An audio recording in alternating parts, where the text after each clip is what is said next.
আসসালামু আলাইকুম। সংযুক্ত আরব আমিরাতে বসবাসরত এবং সংযুক্ত আরব আমিরাতের বাহিরের অনেক বাংলাদেশি ভাই ও বোন সংযুক্ত আরব আমিরাতের ভিসা ওপেনিং সম্পর্কে জানতে চাইতেছেন।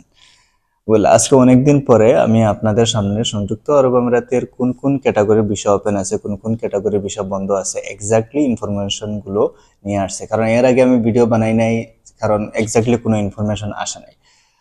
আজকে অগাস্টের 16 তারিখ।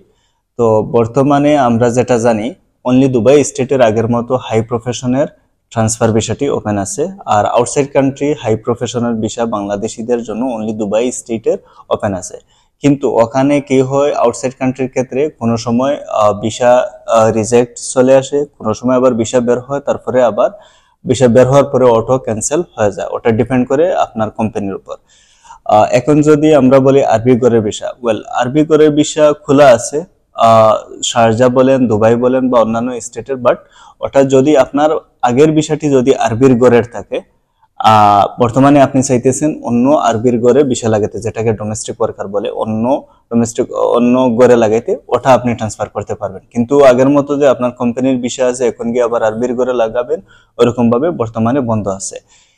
এখন যদি আমরা বলি পার্টনার এবং ইনভেস্টর ভিসার ব্যাপারে, partner investor visa outside country বন্ধ, ইনসাইড কান্ট্রি অনলি আপনার আবুধাবিতে ওপেন আছে, কিন্তু ওটা সবার জন্য না। ধরেন আপনার আগে আরবির গড়ের ভিসা ছিল, এখন আপনি চাইতেছেন যে আবুধাবির পার্টনার ভিসা লাগাইতে, কিন্তু আপনার ওটা হবে না। অনলি আপনি কোনো কোম্পানিতে আপনার ভিসা ছিল, এখন আবুধাবির লাইসেন্সে পার্টনারি ভিসা লাগাবেন, ওটা পারবেন।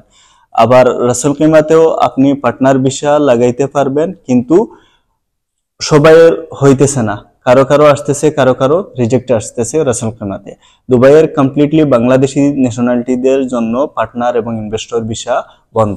এখন আমরা যদি ফ্রিজনের ভিসা দুবাইতেও ওপেন আছে, বাট সব কোম্পানি থেকে ফ্রিজনের ভিসা বের হয় না। কিছু কিছু কোম্পানি আছে যেগুলা থেকে ফ্রিজনের ভিসা বের হয়। আবার যদি ফ্রিজনের পার্টনার ইনভেস্টর বলি, যদি আপনার প্রপার যদি ব্যাংক স্টেটমেন্ট প্রপার যদি সব ডকুমেন্টস থাকে দেন অনলি দুবাইয়ের ফ্রিজনের ভিসাও বের হয়।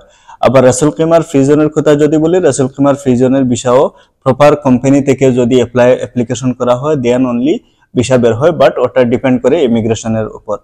তো এখন যদি আমরা বলি ফ্যামিলি ভিসার ব্যাপারে ওই আগে থেকেই আগের মতোই inside country family visa open আছে। যদি আপনার ফ্যামিলি কোনো রকম ভাবে ইউএর ভিতরে ঢুকতে পারে, তাহলে আপনি আপনার ফ্যামিলির জন্য ভিসা অ্যাপ্লাই করতে পারবেন। কিন্তু outside country family visa completely বন্ধ। ফ্যামিলি ভিসা বলেন বা ভিজিট ভিসা বলেন, আগে আমরা যেগুলা কার্টেসি ভিসা বের করতাম, এগুলো সব ধরনের ভিসা আউটসাইড কান্ট্রি বন্ধ। আউটসাইড কান্ট্রি ডোমেস্টিক ওয়ার্কারের ভিসাও বন্ধ, গড়ের ভিসাও বন্ধ। এই হলো সংযুক্ত আরব আমিরাতের বর্তমানের exactly visa update. Thank you.